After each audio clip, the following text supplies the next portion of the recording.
We are people advocating cannabis education here at paceradio.net. The opinions of the individuals during this broadcast are their own and may not be the opinions of their group or other organizations they may be involved with.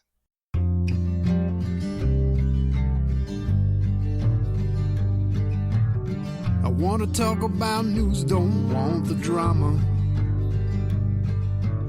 From no pretentious media Madonna. I found me a great ganja mama. Cannabis and coffee with Tamarijuana.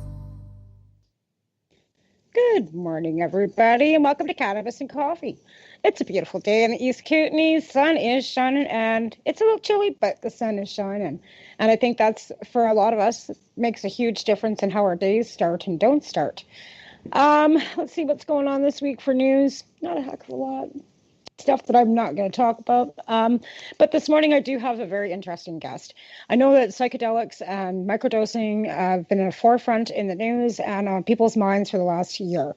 We have 5 patients, excuse me, in British Columbia now that can legally consume psilocybin for medical purposes. There are also court cases going on in Ontario that are looking towards changing the laws on medical psilocybin and microdosing of psychedelics. How I met my guest, and actually we've never met in person, but how I got to her was there was a thread on the Lethbridge Herald speaking about a new psychedelic clinic that's opening. And she made a comment, and I wanted to interview her and hear her story. So I've never met Glenda before. So good morning, Glenda. How are you? And welcome to my show. I'm well, thank you. Thank you for having me, Tamara. It's a real pleasure. So my first question is, who are you and how did you get involved in all of this? Okay, well, I'm my name's Glenda, of course. I was originally from Sydney, Australia. I married a Canadian 20 years ago. We tried living in Australia, in Sydney, but his work was here in Alberta. So I reluctantly moved from the beautiful beaches in Sydney to live in the cold place over here, but now this is my home and this is where my friends are now, and I'm happy here.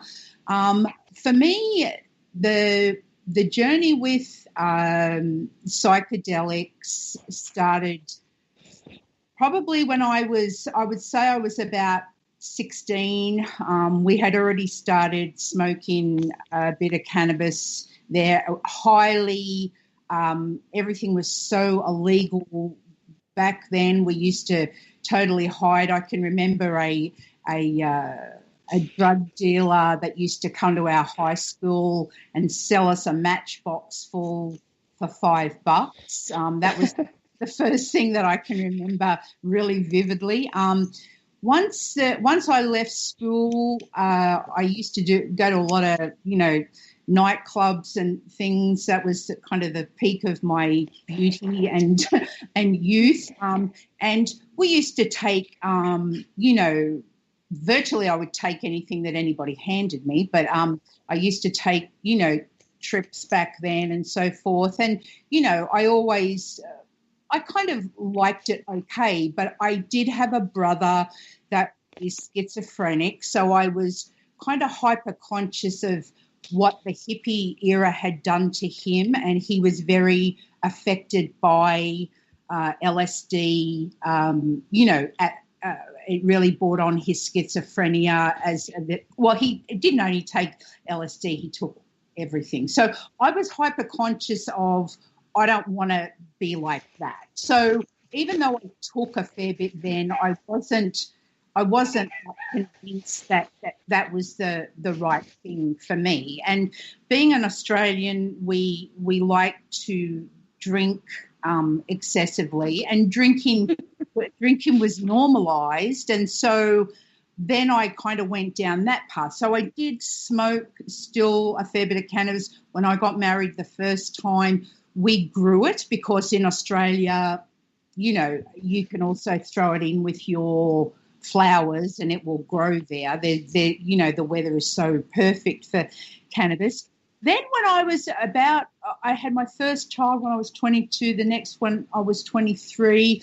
When the kids were small, we had visitors, and the guy that came over had what he said was special cannabis that he'd been saving for me because I was such a pothead. Anyway, so I smoked it, and then I remember not feeling like kind of connected with myself, and I thought, I don't really want to go the way of my brother. So I actually didn't smoke. I didn't touch any drugs virtually at all for about 23 years. I went off everything. I just still drank fairly excessively socially.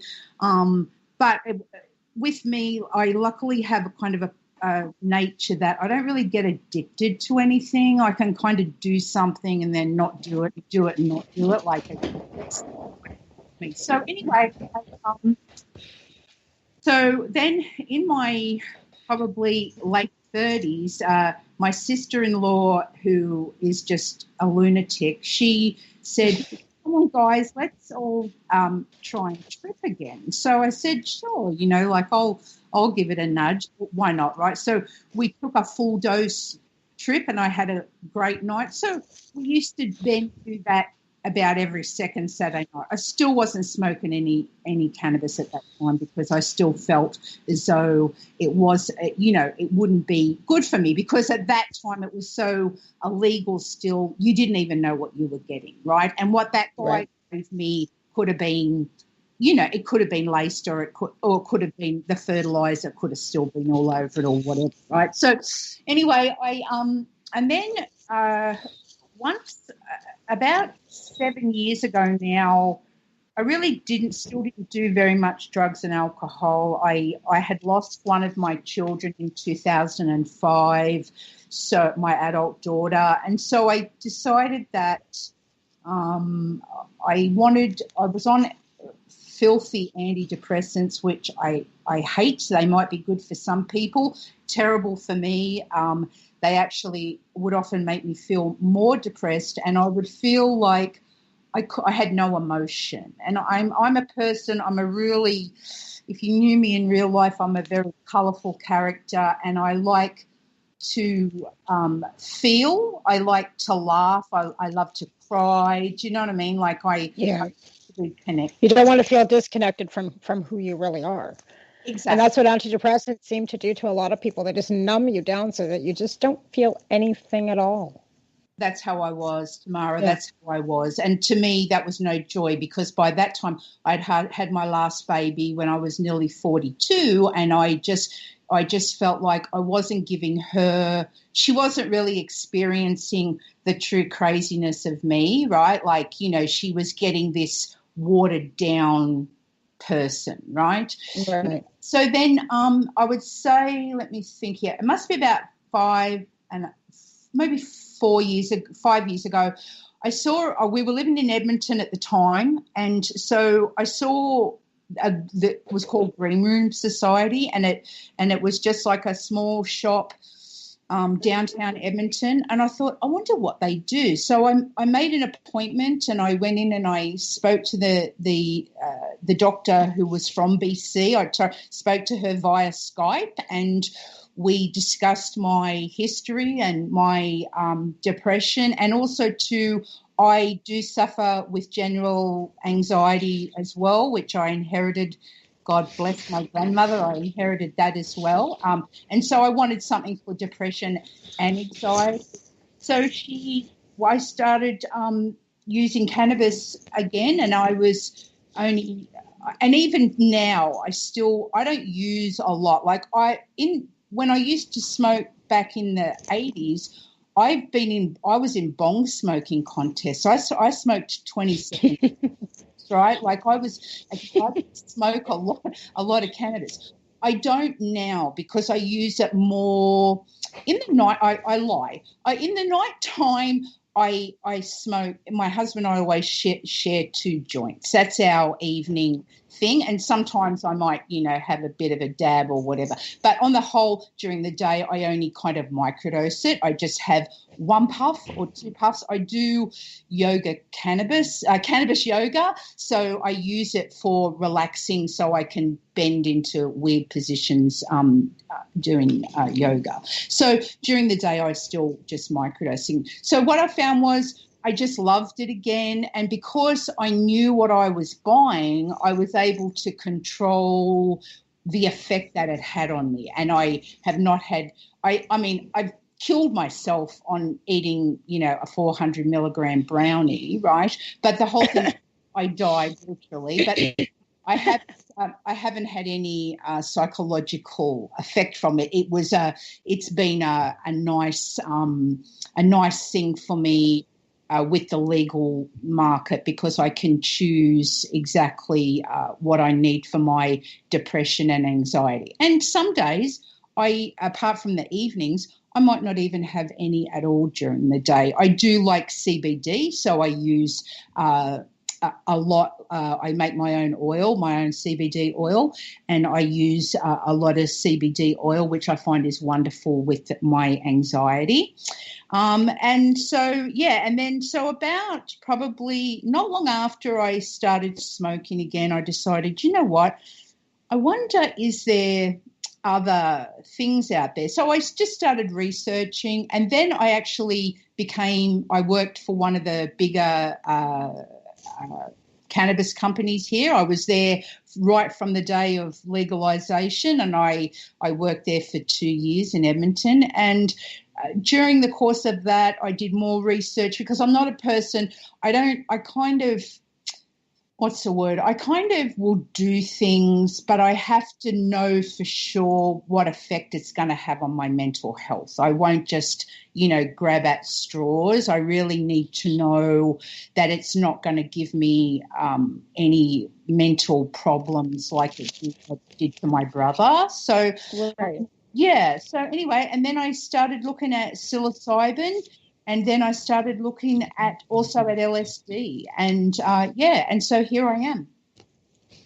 So interesting. So you don't use LSD daily then? It's just when do you when do you use when do you microdose, that kind of stuff? Okay, so with all microdosing, what I've learned is that it is definitely, you have to do it as a timing thing. You can't just be shotting it in every day. Right now, I use 10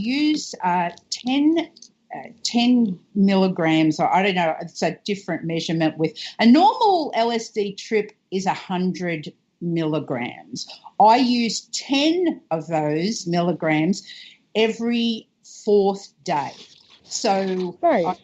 So I'll wake up first thing in the morning, and I'll just have, it's like I am able to get it in a liquid form, and I just have the squirt every 4 days. Then what I do is I cycle through that about every 5 to 6 weeks. Then I don't take any for 10 days, and then I go start the cycle again. I have a diary that I write down whatever. I've been doing this now for well over 2 years now. And also, too, I might mention that I have grown my own psilocybin as well, because I did want to try psilocybin. The fact that you can actually, it's not legal, but you can grow it, right? So, and it's so much fun to grow. Anybody that's never grown it doesn't know how much fun they're missing out watching those. Psilocybin, for me, I know it's so good for so many people. It doesn't seem to have the same brightening effect that the LSD has. I always feel very bright and very joyful. I don't feel anything, right? People have asked me this before. I don't actually feel like I'm high or anything. I feel like I'm normal. Right. I went through so many years of feeling abnormal that I enjoy feeling like Glenda, and the LSD has given me that that normalness again. Also, it's made, I believe that it's helping my brain. Now, I've got no way of knowing that, but I believe that with aging, because I'll be 60 here in a couple of weeks, with aging, I think, you tend to start forgetting, and it doesn't help with short-term memory, right? But I found that the LSD has really made me quite mathematical again, quite scientific, right? I can read, I like to read medical and, journals and things occasionally if I'm trying to find out something.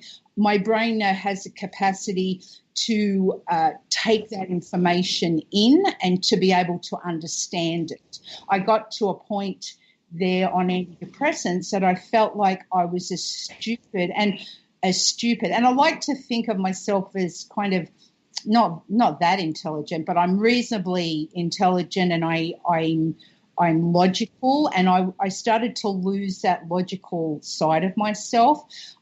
These last few years on the LSD have given me back that logic and that wider thinking that I had lost. So yeah, for me, and my husband also has one of the worst ADDs you've ever seen in your life. I mean, this man is he just never stops.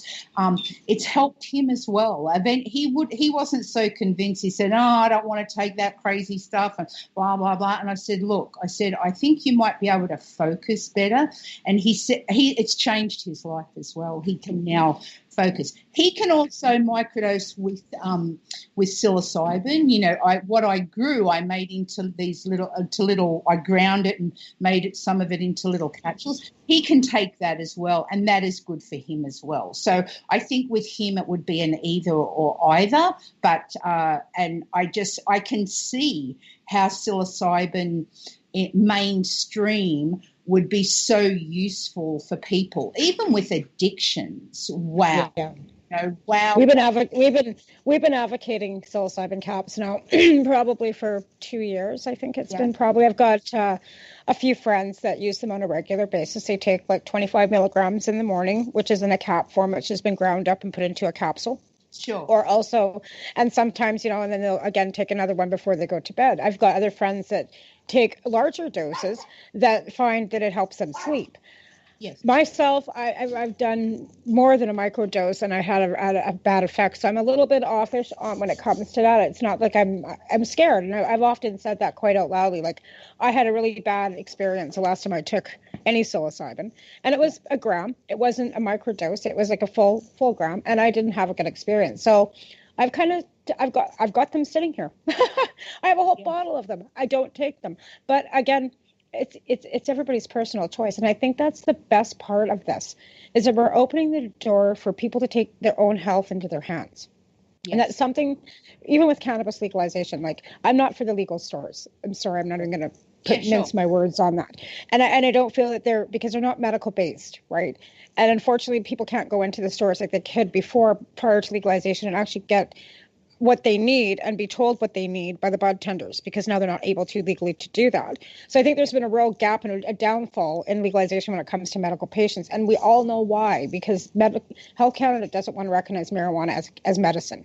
And and I've said that for the last 10 years. And until we get them past that point, we're never going to get there. And I told them that at the legalization roundtables. I told them that to their face. I told Justin Trudeau that to his face. Yeah. Nobody's listened. So again, people are taking their own health into their own hands. So with this, are you involved with this clinic in Lethbridge at all, or are you just like me, kind of taking a look from the outside? Yeah. No, I'm not. I'm gonna. Well, now that we've been talking about it, I guess I should look into it. But then again, for me, I'm kind of. I'm going to be selfish here and say that where I'm at is good. I'm not that keen to take big doses of anything. And I hear you with mushrooms, right? Because I was the same back in the 80s. Somebody had mushrooms in honey, and I took some, and I'll never forget it. It was just disgusting. And then so I get paranoid. Like, I can't look at people. I get physically ill. I throw up. Like, I'm sure you're my long lost sister, because I'm exactly the same on them. They're just not good for me at all. I know, it's kind of ironic how so many things in our lives are parallel and similar, and the only difference is that you're 10 years older or 9 years older than I am. That's like I said, the lifestyle, the whole, and the connection to Australia. Like, I had no idea that you were Australian, and now I hear that you said I've got a thick Australian accent. I've got some really good friends that live in Nimbin, right? And Mardi Gras is something that I've been trying to get to for many years, because it's a huge, Nimbin, that they have fest like Mardi Gras. So it's just like I said, the connection is just so ironic. But it is, like I said, it's good. I'm so pleased that we were able to make that, because again, the cannabis education that you're advocating for, the fact that you're talking about your use of LSD and how it helps you is what we're here for, educating people about everything. And again, we have. Well, Tamara, and it might not, that what I do definitely might not be good, for other people. And I get that, right? But I just know, as a person that has been so surrounded by mental illness. I mean, I can remember I was 4 years old, and that was the first time I can remember feeling depressed, right? And I know at 4 I tried to stick forks in my wrists. I wanted to die when I was 4, which is not, if one of my 4-year-olds had been like that, back in those times, so we didn't go to doctors, or we didn't go to anything like that. They stuck a Band-Aid. No, we were told to suck it up. Being a child that was born in the 80s, like if you grew up in the 80s, we hit our depression. We hit our anxiety. If people committed suicide, you didn't talk about it. No. God help you if you talked about drug addiction. Our society has come full circle quite a far ways, but we're still not there yet. We still aren't able to get it across to people that sometimes that's not even the word I want to use. Addiction is not a choice. No. Addiction is a disease, and we need harm reduction, and we need trauma therapy, and we need to deal with people's mental health issues, whether it's a 4-year-old like yourself that was having trauma or whatever was going on that needed to be addressed then, not when you're 50. Like, you've taken it into your own hands, right? Well, the thing is, and I can remember, too, when I was a teenager, a depression has a disgusting effect on everything in your life. It's not only about feeling removed. There's so many other things. Anger. I can remember being so angry all the time, and it's not okay. And as I said, I don't blame my parents, because they didn't know. They didn't. Well, my mum actually did, because my grandmother had suffered wicked depression. But as you say, no, we didn't talk about it. It was the house of secrets. Do you know what I mean? Like, don't mention that. Like, and so Granny's in the Granny's in a hotel room somewhere, and meanwhile it was all hidden and everything was taboo. Yes, and the whole thing is, we need to remove those taboos, because it's a lot of hocus pocus, because the only way as a society you can heal is one person at a time. And it's like you say, we need to be our own best doctor. You can waste all the time and effort going to see psychiatrists. I know people that have gone to see psychiatrists for years and years and are actually no better off than what they were, when they first started going there. And I feel like saying, look, if you just took, like 10 milligrams of this stuff a day. Well, that's what we would say. We a lot of, that was our first as a cannabis, advocate too. It's like, have you tried smoking cannabis? Have you tried CBDs? Are you sure you want to take that?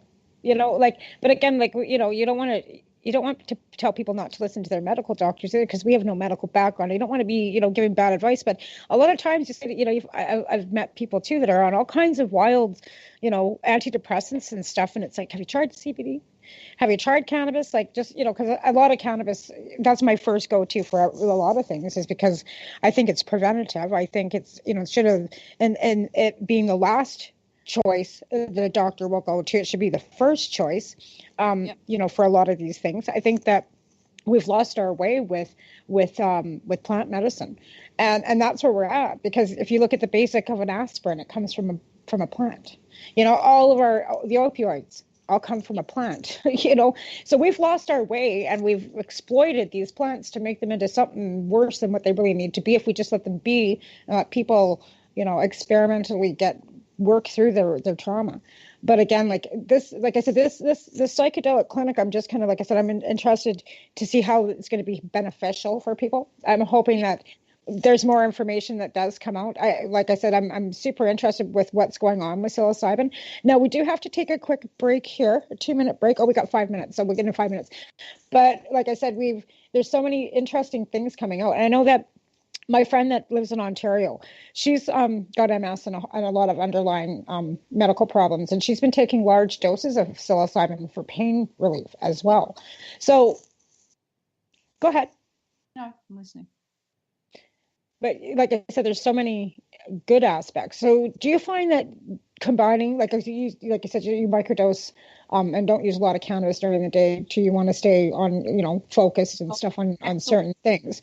Yeah. But yeah, and again, I agree with that too. Like I said, myself, I smoke cannabis first thing in the morning to kind of focus myself, because that's where I'm at. My head's always all over the place, and then I move on with my day.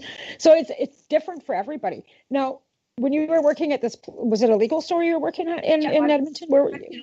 I was actually the oldest, longest serving canister that they had there. But I was going to tell you about that, because I wasn't in love with it either, right? To be honest, I wasn't in love with the process. But I used to pull people to the side, and I used to say to them, you know what? If you've got anxiety, try this, right? I used to actually prescribe them when I wasn't supposed to, right? I never got caught, but the whole thing is, it was because I believed that what it had done for me and my anxiety and depression, cannabis, I was trying to help other people. And as I said, I never got caught. Luckily, they would have thrown me out on my ear, right? But I felt like it was my duty as an employee selling a product to be able to advise people on how it could help them. And I had probably the biggest over 50 clientele of anybody. I moved stores at one time, and people drove like 40 minutes to just come and see me, because that's amazing. Yeah, because they knew I would give them the good oil. Do you know what I mean? I don't like bullshitting to people, right? And so I telling them, try this might help you. Do you know what I mean? Whereas 9 times out of 10 it wouldn't. People were just selling anything to people just to get rid of them. And you know what? I love to go in the stores here, and I tell them that I'm going to do a harsh review on them, and I really interrogate them here at the stores. And I might just buy a free roll or whatever. But the whole thing is, I'm sorry, there's nobody in this area that is 1/4 as qualified to help people as what I was, and hence I will not work in the legal industry again. So and I think that's how a lot of people feel when they get into the legal industry. Like I've had a couple other people that worked in Lethbridge, and I'm sad to say that Sandy Smith and his dad Terry got busted down there for doing exactly what they should be. Is helping medical patients, and they were patients themselves. And I know that they tried to get a legal store because of the medical and the regime and all the paperwork to get a store open and blah, blah, blah. And now they've been charged. And I know Sandy personally. Like I know him. Like it just kind of flabbergasted me that he's been charged with possession and trafficking, and all it was medicine. And that's what it is. There's how many patients went without medicine that day because they got busted. And that's the unfortunate thing. They're still pumping out the medical licensing. They still want the LP to get the licensing for the medical, so they can keep stats or whatever the hell it is on these whatever they're trying to sell. But in hindsight, they're not helping anybody. And on that note, we do have to take a quick 2-minute break and thank our sponsors. So we'll be right back. You're listening to us live on paceradio.net. You're listening to the Pace Radio Network here at paceradio.net. BMA Hydroponics has everything you need to succeed. Visit our Hydroponics Superstore at 404 Maitland Drive in Belleville, and we'll show you how to grow your own quality cannabis for pennies per gram. We're open Mondays, Tuesdays, Wednesdays, and Saturdays from 10 a.m. to 5 p.m. and Thursdays and Fridays from 10 a.m. to 7 p.m. Call 613-967-9888. BMA Hydroponics. It's worth the drive. The only way to go. CP operates a medicinal cannabis signing clinic. If you want to grow your own medicinal cannabis and are located anywhere in Canada, then I'd like to suggest that you give them a call. They can be reached at 1-613-967-9888. That's 1-613-967-9888, and grow on with CP. Are you interested in Canadian and international cannabis news? If you are, then catch myself, Kim Cooper, and Al Graham for our live reefer report on the Pace Radio Network, found at paceradio.net.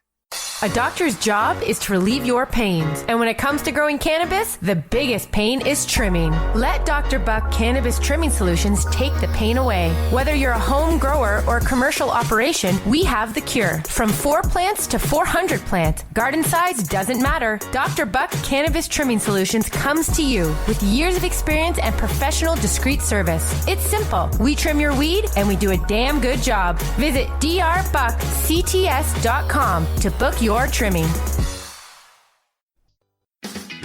Enjoy the buzz of legalization with Campbellford Lifestyle Shop. From lights to plant nutrients, books, consumption accessories, and more, we've got all your basics to grow or consume cannabis. Visit our info center or take a look at our piercing services and body jewelry, now available in-store through Campbellford Lifestyle Shop, 17 Bridge Street West, Campbellford. At Legacy 420, we believe in being different. Experience the difference of quality control. Our labs provide tested formulations for all of our products. Experience the difference in trust. Our customers can trust that we are following up-to-date COVID precautions for their safety. Experience the difference in accessibility. We're open 7 days a week. Please visit our website, legacy420.com, or contact us for curbside pickup as well as nationwide mail order shipping. Legacy 420 values overall wellness. Come and experience the difference of Legacy 420. You're listening to the Pace Radio Network here at paceradio.net. Oh, right. We are back. And just quickly over the break, we were talking about, Al mentioned that there was a convenience store that was busted in Markham for selling cannabis to underage kids. And I'm thinking, convenience store. Wow. And then, Glenda, you were saying you'd bought CBD candies and stuff. Where? Yeah, we went to Ontario before, to Toronto before it was legal.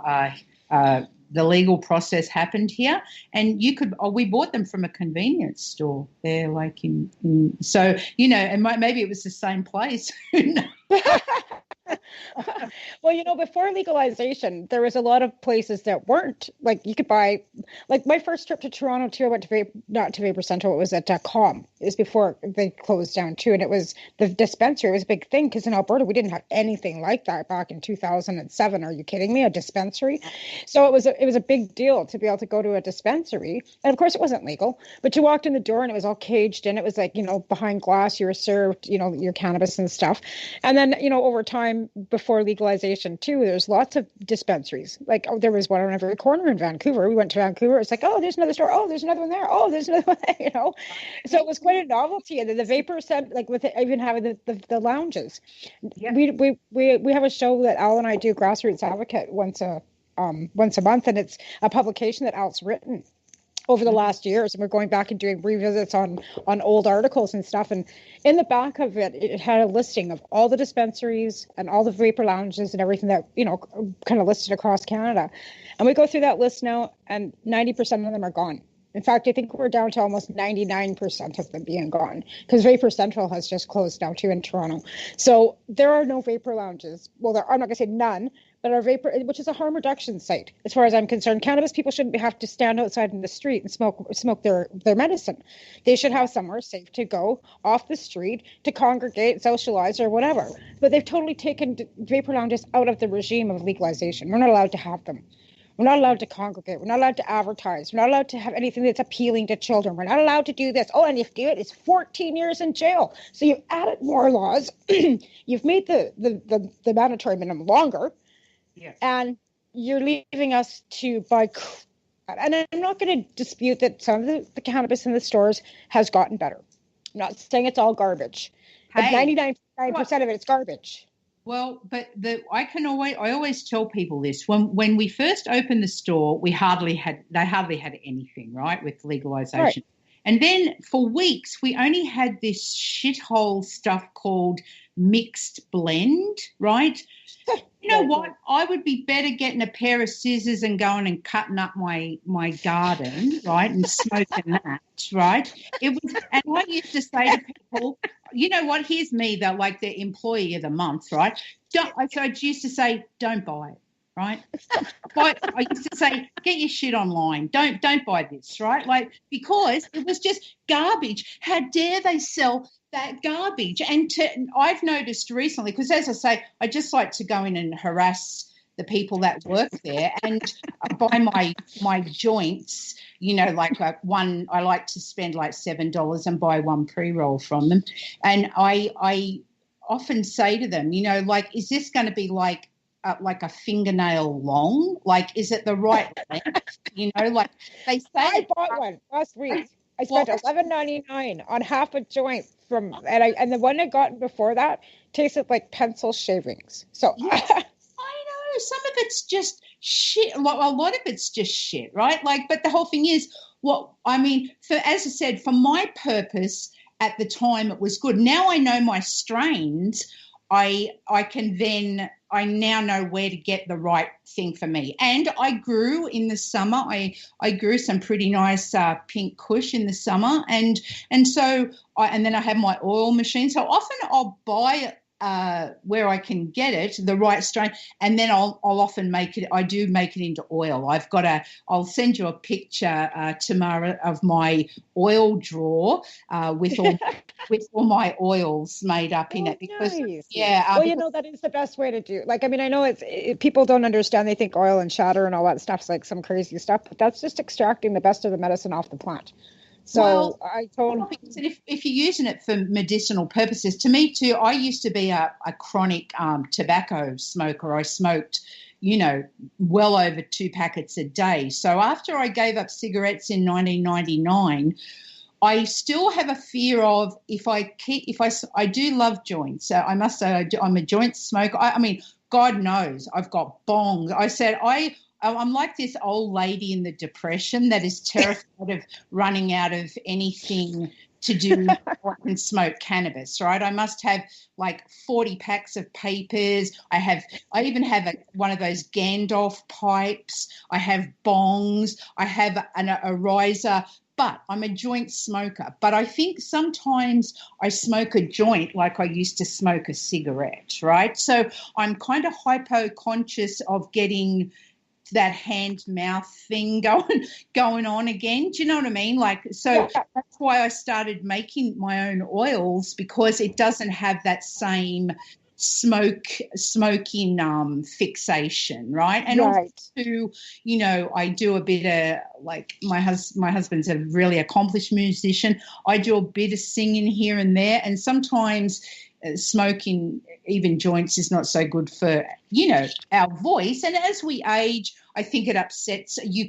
I cough a lot when I even smoke a joint, like more than bong smoking days. I cough. So I think with aging, that's why a lot of people need cannabis or need microdosing also need to know that smoking it isn't the only way to consume it, right? Like there is, and especially for aging people, there's a lot of other ways, you know, to consume it. I mean, and I cook with it too. I make all sorts of delicious salad dressings, and, you know, like there's so much you can do with it. But as I say, I don't need the amount that I used to of anything. And as I say, the 10 milligram of LSD, or sometimes I on a Saturday night, because I grew all these damn mushrooms. I've got them coming out my ears here. So so we sometimes have a cup of mushroom tea, and I might have like a half a gram because I can't trip on mushrooms. So I might just have that, and we feel very relaxed and we have a good night's sleep with the half a gram, right? But the whole thing is we, as a society, and I'm not just sounding like a hippie here, like, you know, Tamara, I worked in the legal field, the most straightest legal field. I worked in a court for a decade. I was a legal assistant here where we live, right? So I've lived on the law and the legal side. But what I can say to you is that if people are being vilified for taking something so minute, you know what I mean? So minute, like a little tiny bit of something that's not legal. If we're being vilified for that, there's something very, very wrong. And if this virtually saved the LSD, I believe, you know, with the cannabis,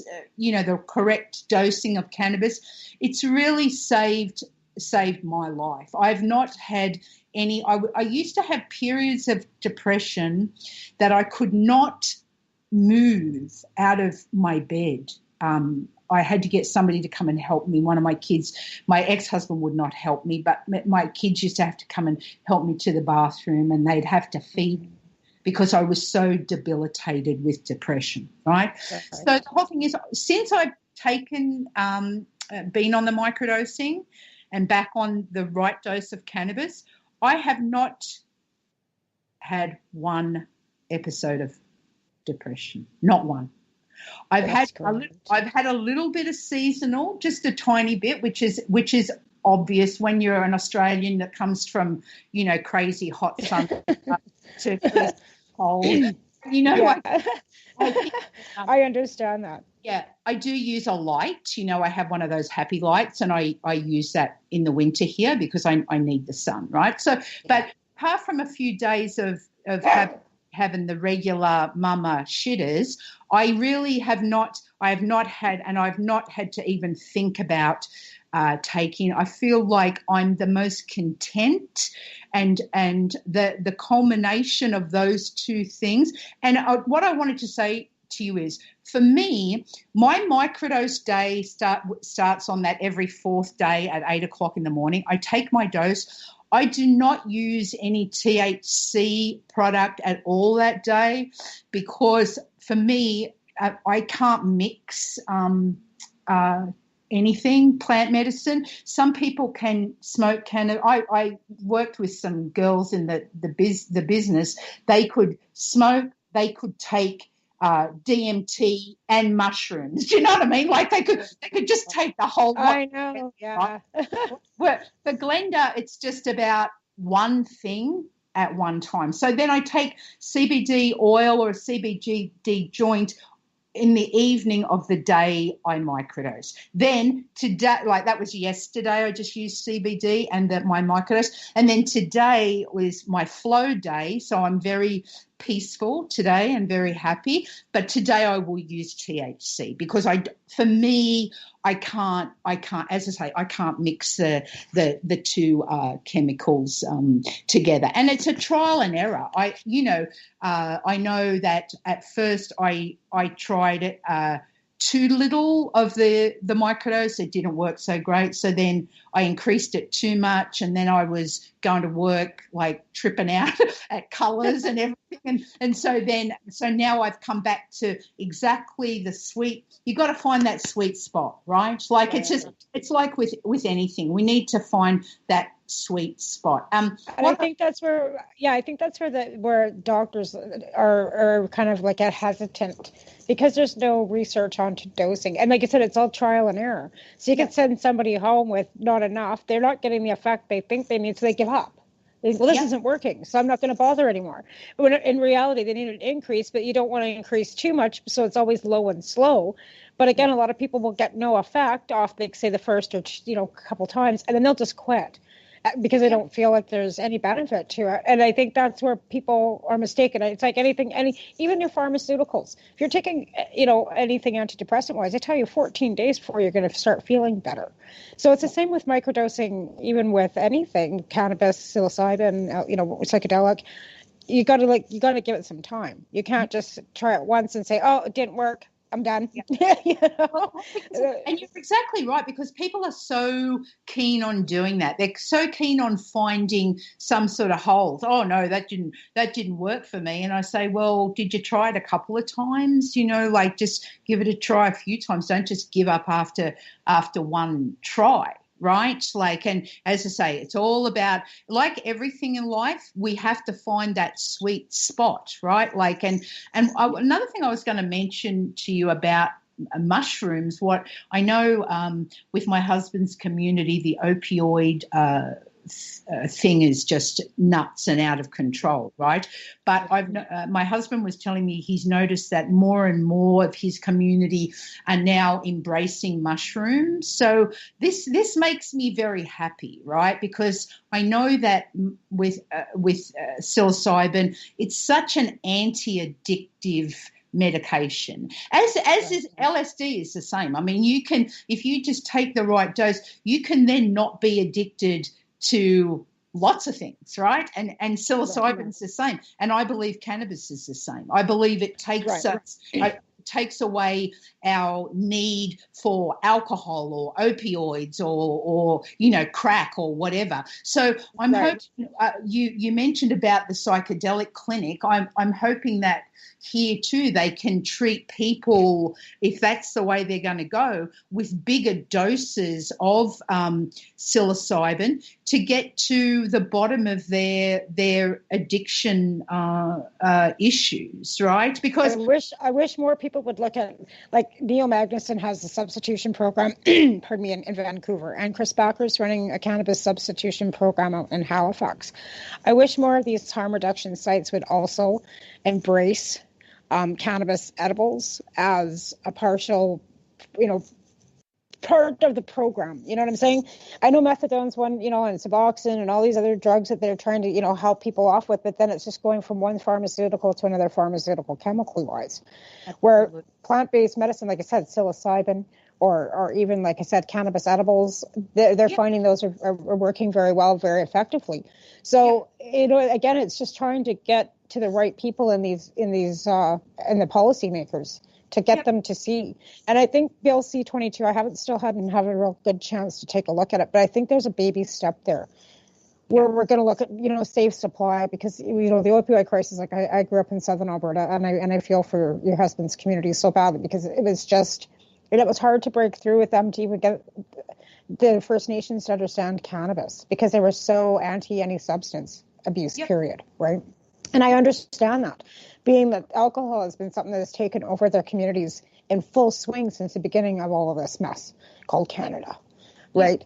And married to a First Nations man too, I understand a lot of it, a lot better than most other Canadians do. But again, the healing has to stop and start somewhere. And again, I think plant-based medicine to get these people, everybody, doesn't matter. Everybody needs something. And it goes cigarettes and alcohol and all this stuff, caffeine and sugar. And, nobody's perfect. Everybody's got something that they've got that they've got.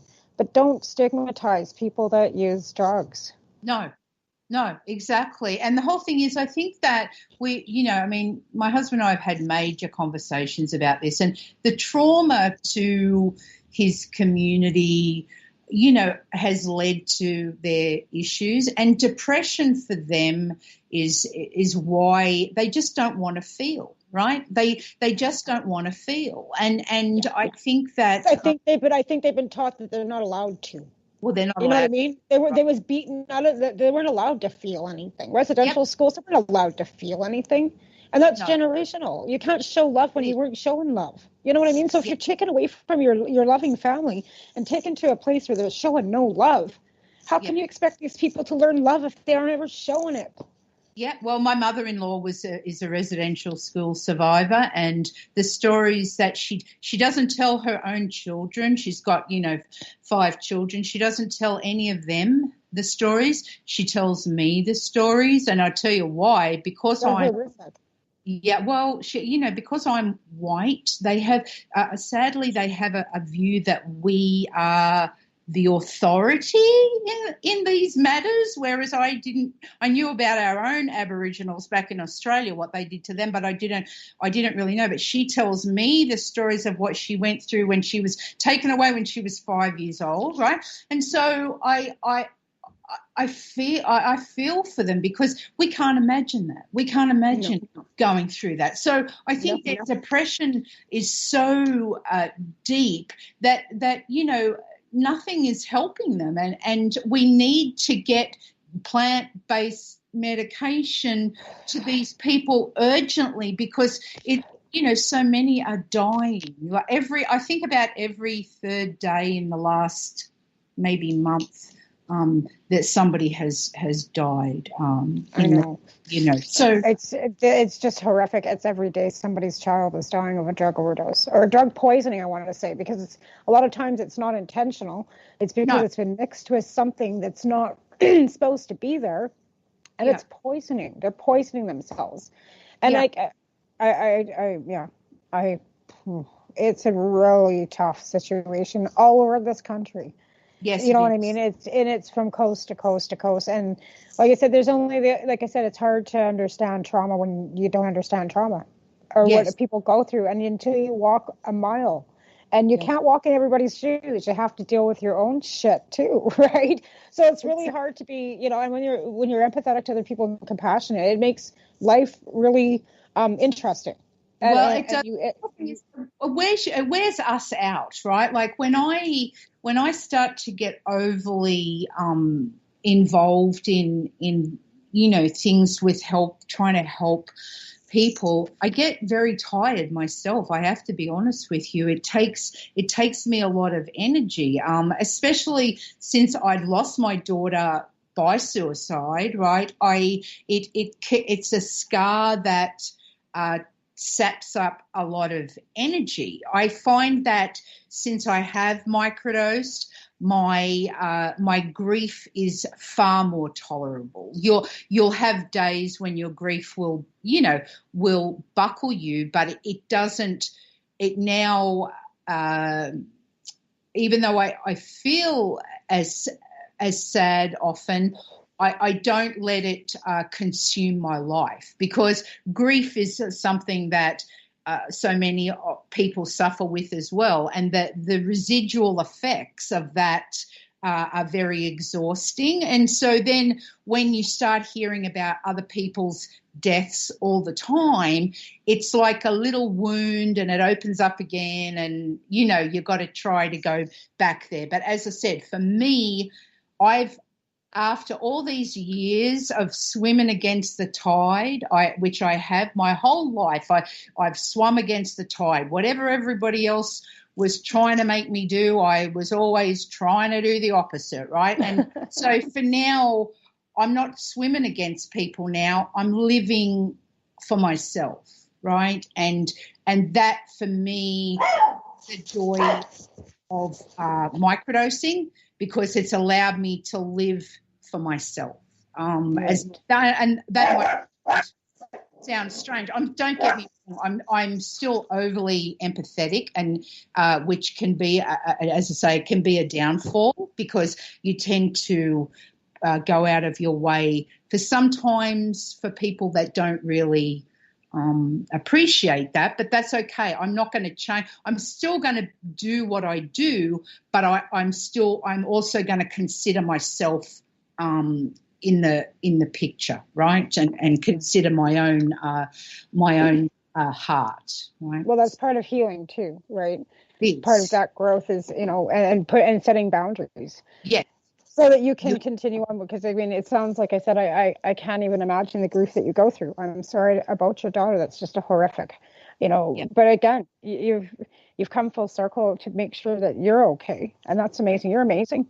You're such an amazing person. I'm so glad I reached out and said, "Hey, you want to be on my show?" We couldn't believe that we found each other in amongst all the chaos, right? Like I think it's good to have people that understand. It's been important for me talking to you as well, because this is these subjects I often can't share with people. I'm very reluctant to let people know about what I've had to do to get to this spot.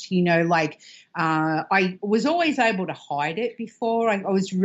When you suffer with depression all your life, you're a master at disguise, right? And you know how to pretend, oh yeah, I'm good and everything's great and blah, blah, blah. But underneath, you're dying. You're dying inside. And so now the internal death of Glenda is no more. I'm now I feel like now the microdosing along with cannabis, the right doses of cannabis have helped me to be in a good place. And I talked to you today because I wanted to help others. That's important to me, to let people know that there is hope beyond extreme grief and extreme depression. There is alternatives for people out there, and my hope is that I can help somebody else today. So yeah, that's awesome. Like I said, that's exactly the reason why we continue to do this, because if it just takes one person to be helped, right? Mm-hmm. And passing the education on, and knowing that there are people out there that can come full circle and actually heal. Not heal. I don't think anybody ever really heals completely. I think it's always there. Yeah. But cope. I guess it's coping. It's exactly. Coping. Yep. And, not, as you say, not coping. That's, you're not living, right? There's no life in that feeling of everything being out of your control. We don't have control of anything. There's not. So I think, relinquishing that control is as important as anything, and saying, you know what, I'm here in this moment. There's nothing I can do about, the furnace breaking down, or do you know what I mean? Like whatever it might be, right? Like we can't let every situation turn us into a screaming heap. And that's how I had become. I'd become like everything, every little thing. If a button fell off a shirt, I would become like a complete blithering mess, right? Do you know what I'm saying? Like we can't let life determine our ability to live, right? And I was not living. I was just pretending to, and I will continue. I know that you can take LSD. I know whoever the guy was that found LSD, the scientist, he took it on his deathbed. His wife gave him a massive dose, and he was 90-something, right? So I intend to keep using the microdose, whether it be psilocybin or LSD or cannabis or whatever. I intend to use this for the rest of my life. Like there's no alternate for me. There's nothing out there in the pharmaceutical world or the naturopath world that can do for me what these things have done. Right. And that's amazing. And I want to thank you again for coming on my show and sharing your story, because it's been quite a journey. And I appreciate you sharing it, because like I said, there's going to be somebody out there that will pick up a phone today and call somebody and ask them about this. Or we can hope that somebody will pick up an email somewhere, find out if they can get off their antidepressants and get on with quality of life. And I think that's what we look for. The main thing that everybody wants is a quality of life. Yes. And I think that's why we look for alternatives. And myself personally too, why I went to cannabis is because I was sick of taking alcohol and codeine and, you know what I mean? Just sick of taking pharmaceuticals. And I mean, I'm back having to take a bit of pharmaceuticals now, but I'm really happy to say that I'm only taking the methotrexate and the folic acids. I'm not taking any pain pills anymore. I'm not taking any of that stuff anymore. So whatever's, helped me get to this point where I'm not having to take Percocets and Celebrex and blah, blah, blah, blah, blah. Thank you.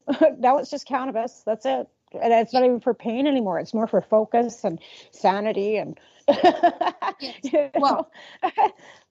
it keeps you, I think, I know as I say, it keeps you in the moment. So if the more that we can, and I think in some ways yoga's taught me that as well, right? If we can stay in our breath and stay in our moment, that's not just a hippie idea. That is the actual way that we get the best quality of life. Right? Like not thinking backwards, not thinking forwards, just try to be where we are. And cannabis gives us that ability to be in the moment. I think it's also, I might mention, I feel as though it's a wonderful anti-aging medicine, cannabis. I feel like that it keeps you young, not only psychologically, I think physically it helps us stay on top of aging. And I'm a proponent of it for people that are feeling like their life, they're getting old, aches and pains and, everything's shit, right? I feel like that now that they have an option now to age gracefully. So. Oh, it's funny. I have this story. I was in the post office yesterday. This old guy was in front of me. Must have been in his 70s, I would think. And he had lost a package. And he turns around when the post office worker goes around the corner. He goes, damn it. He goes, I shouldn't have ordered those hemp gummies from the States. I love it. And I just started laughing, kind of snickering at him. He goes, I go, yeah, it's probably not a good idea to try and get that kind of stuff across the border. He says, especially when you can just go to this, you can buy it here. So as he was leaving the store or the post office, I told him, he goes, well, I'm looking for CBD. So I told him about the res. We've got a dispensary out here on the res. It's more medically based than these stores in town. So I told him, well, there's this other place out, follow the arrows and gave him directions to get out there. But I'm finding that more and more seniors and more people, like I'm 51 too, myself, are asking because they don't want to start taking a bunch of drugs. They don't want to be on a bunch of pharmaceuticals. We all know pharmaceuticals break down our kidneys and our livers. But on that note, honey, we've ran out of time. Okay, well, great to talk to you. Thank you for having me. Thanks so much for being on my show. It was really, really, really a pleasure. Next week, I'm going to try and find, I don't know, I've got a guest lined up somewhere along the way. I'll get somebody lined up like I usually do. I'm always winging it. I'm kind of a scatterhead squirrel, but that's the way it goes. But thanks for listening, everybody. Y'all have a great week. You've been listening to us live on paceradio.net. Have a good day. We are people advocating cannabis education here at paceradio.net. The opinions of the individuals during this broadcast are their own and may not be the opinions of their group or other organizations they may be involved with. At Legacy 420, we believe in being different. Experience the difference of quality control. Our labs provide tested formulations for all of our products. Experience the difference in trust. Our customers can trust that we are following up-to-date COVID precautions for their safety. Experience the difference in accessibility. We're open 7 days a week. Please visit our website, legacy420.com, or contact us for curbside pickup as well as nationwide mail-order shipping. Legacy 420 values overall wellness. Come and experience the difference of Legacy 420. BMA Hydroponics has everything you need to succeed. Visit our hydroponic superstore at 404 Maitland Drive in Belleville and we'll show you how to grow your own quality cannabis for pennies per gram. We're open Mondays, Tuesdays, Wednesdays, and Saturdays from 10 a.m. to 5 p.m. and Thursdays and Fridays from 10 a.m. to 7 p.m. Call 613-967-9888. BMA Hydroponics. It's worth the drive. The only way to go. Enjoy the buzz of legalization with Campbellford Lifestyle Shop. From lights to plant nutrients, books, consumption accessories, and more, we've got all your basics to grow or consume cannabis. Visit our info center or take a look at our piercing services and body jewelry, now available in-store through Campbellford Lifestyle Shop, 17 Bridge Street West, Campbellford.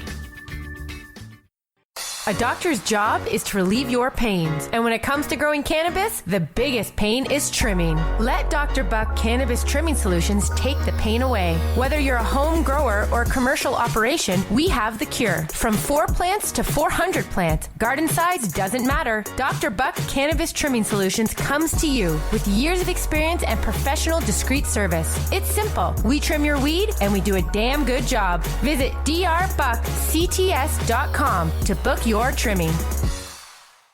You're listening to the Pace Radio Network here at paceradio.net.